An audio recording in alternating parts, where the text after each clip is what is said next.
जय श्री राम भक्तों, राम राम। 30/1/2025 से गुप्त नवरात्रा शुरू होने वाले हैं।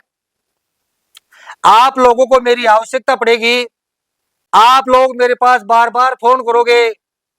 अतः इस वीडियो को अगर आप पूरा देख लोगे तो आप लोगों को मेरे से बात करने की कोई आवश्यकता नहीं पड़ेगी। मैंने आपको हर प्रकार से समझाया है, मैंने आप लोगों के पास साधनाएं भेजी है। अतः गुप्त नवरात्रों में कोई साधना शुरू करने जा रहा है, इस वीडियो को देखना बहुत जरूरी है। इस वीडियो को देख लेने के बाद में आपको मेरे पास बार बार फोन करने की कोई आवश्यकता नहीं पड़ेगी।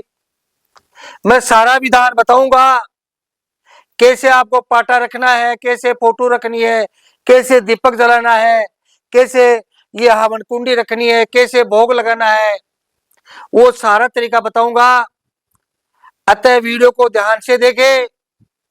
अगर वीडियो को ध्यान से देख लिया तो बात ही कुछ अलग हो जाएगी।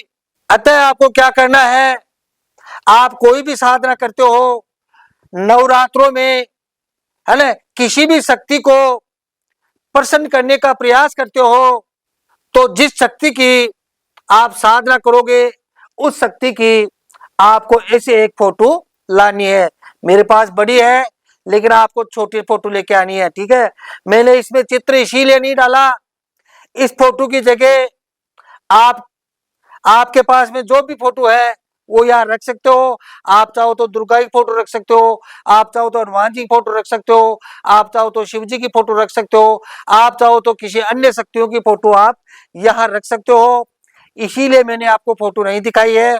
आप साधना करने का तरीका एक ही है ना।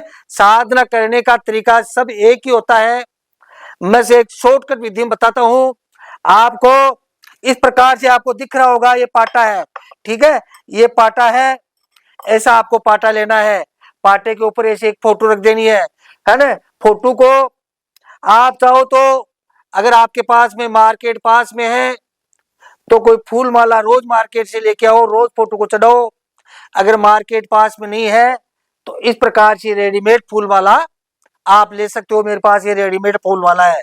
आप जो भी आपका इष्ट है उस इष्ट के ऐसी एक रेडीमेड फूल माला आप लगा सकते हो, ताकि दिखने में थोड़ा सुंदर दिखे। देवताओं को जितनी सजावट करोगे देवी देवता उतने ही ज्यादा प्रसन्न होते हैं। इस प्रकार से आप भी एक माला डाल सकते हो।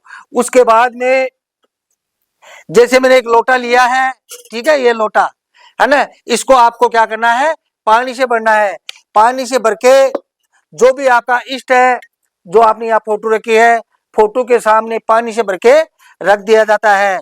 उसके बाद में ऐसा एक ढक्कन लेना है, ढक्कन के ऊपर आपको एक स्वास्तिक बनाना है। कुमकुम से या हल्दी से आपको स्वास्तिक बनाकर इस प्रकार से यहाँ रख देना है। उसके बाद में थोड़ा इसके ऊपर चावल डाल देना है। ऐसा आपको दीपक लेना है आड़ी बात वाला, ठीक है ना। ऐसा आपको दीपक लेना है आड़ी बात वाला, ठीक है। आपको दीपक यहाँ रख देना है।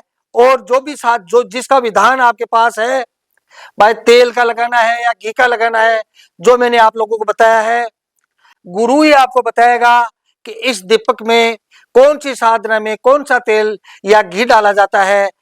आपका गुरु ही आपको बताएगा कि इस दीपक के अंदर कौन सी साधना के अंदर कौन सा तेल या घी डाला जाता है।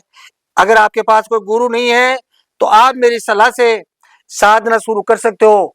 इस प्रकार से आपको यहाँ दीपक जलाना है, ठीक है। उसके बाद में ऐसी आपको छोटी छोटी एक दो कटोरी, आपको ऐसी छोटी छोटी कटोरी लेनी है।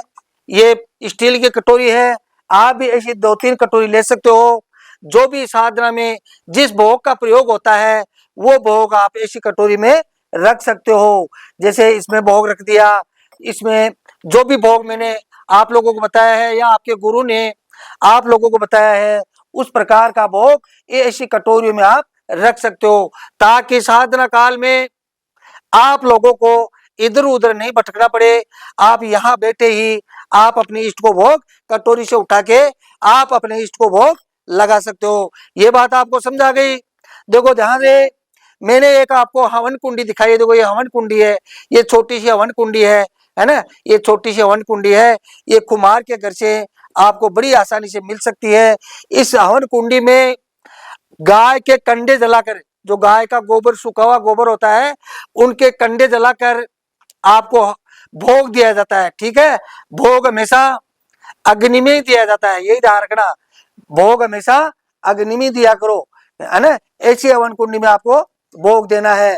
ऐसा एक लोटा और पानी का भर के रखना है आपको। अगर आप कोई भी साधना नवरात्रों में चालू करते हो, कोई भी साधना हो, अगर आप नवरात्रों में चालू करते हो या अन्य किसी दिन से आप चालू करते हो या अखंड दीपक आप जलाना चाहते हो, तो आपको इस प्रकार का आपको दीपक लेना पड़ेगा। अगर अखंड दीपक जलाने की अगर आपकी इच्छा है तो इस प्रकार का अखंड दीपक आप रख सकते हो। देखो ये लोटा, ऐसा एक लोटा पानी का भरना है, और ये जो ये कुंडी है, ठीक है, इसमें थोड़े जौ के दाने आपको डाल देना है, थोड़ा मिट्टी मिलाकर, है ना, थोड़ा मिट्टी डालना है इसमें। देखो इसमें थोड़ी मिट्टी डालकर, ये देखो ये मिट्टी का है ना, ऐसा है ना, ऐसा मिट्टी मिलाकर इसमें थोड़ा अनाज बोना है।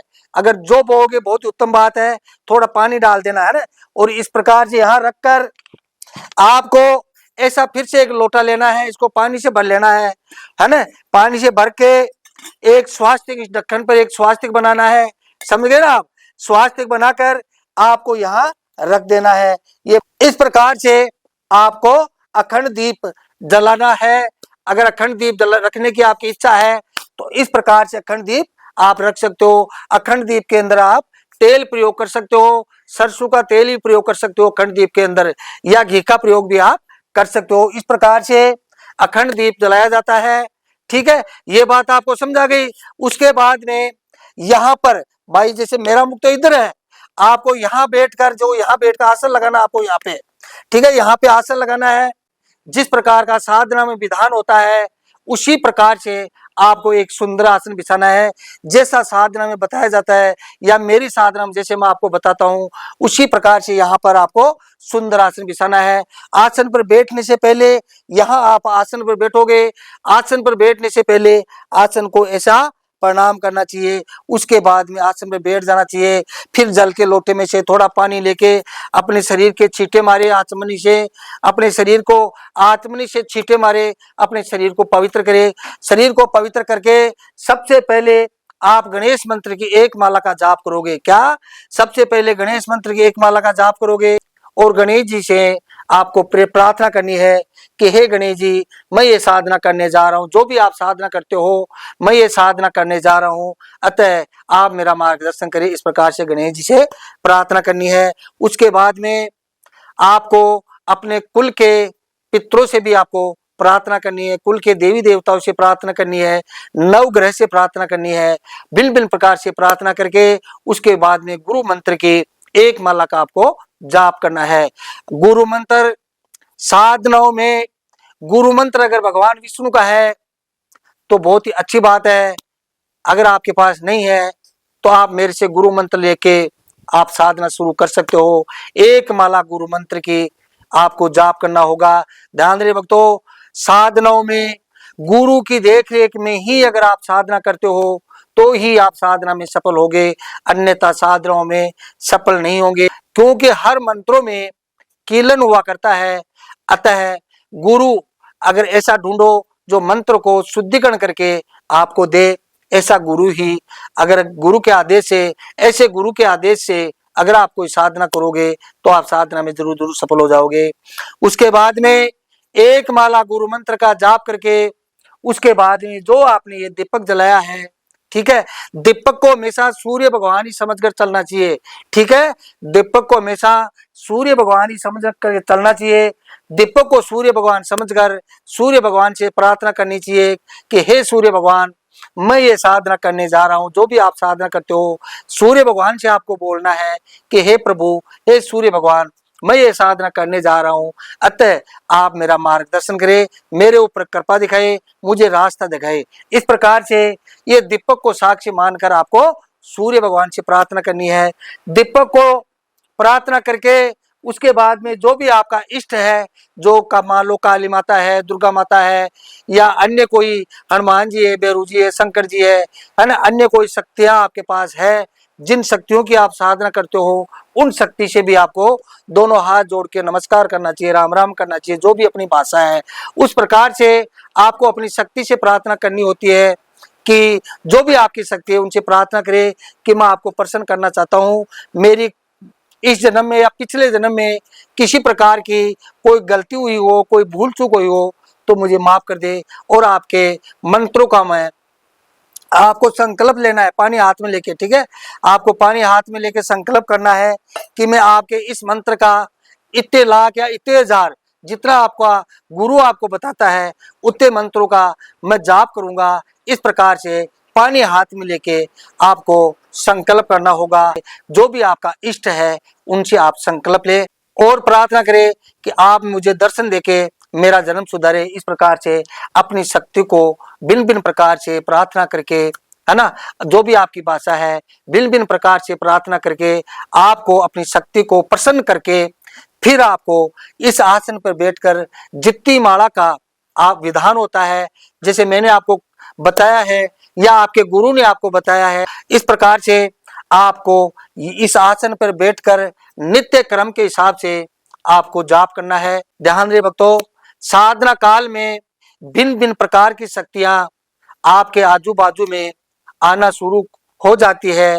आपका इष्ट सबसे बाद में आएगा, उससे पूर्व में भिन्न भिन्न प्रकार की शक्तियां आती है।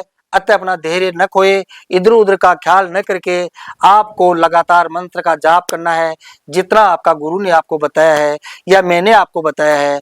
आपको आप जरूर जरूर सफल हो जाओगे।